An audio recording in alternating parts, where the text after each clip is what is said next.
Nagkabit na nga ng CNC block at CNC head cover si Paki Works. Woohoo! Let's go!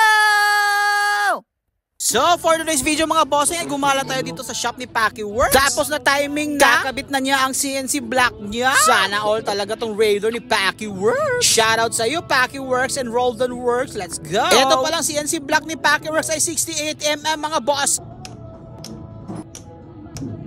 Ang sarap ng tunog mga bossing, no? Parang nagka-chiropractor ng mga balls. Dito nga itinignan ni Paki Works yung cams niya mga bossing kasi nag-champion to sa CPC noon, karera.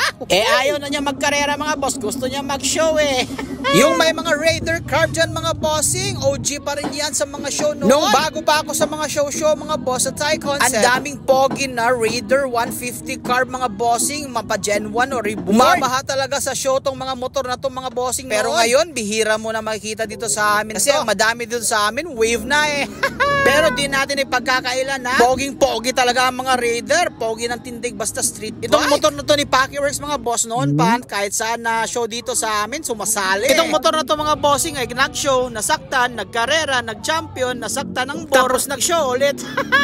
Dito nga ay sinasalpak na niya ang piston na 68mm CNC bore mga bossing. Sana all talaga. Second hand lang daw to mga bossing pero goods na goods. Dami tong problema na encounter pagkakabit mga bossing, hindi plug and play. Pero solusyonan ni Paki Works tapos hindi ko na na-videoan Unting-unting nabubuo na mga bossing. Yan huy, CNC Black Hercules. At pagkadating ko nga ulit sa kanilang bahay mga bossing ay nakabit na nila CNC head cover for R150. At natapos na nga mga bossing. Ay kabit na ang dapat ikabit. Kaya sa mga susunod na show mga boss, kita-kits, makikita nyo tong motor na to. Yung nice natin mga bossing ay meron tayong project na next door. Kaya abangan nyo mga boss. Salamat. I love you all.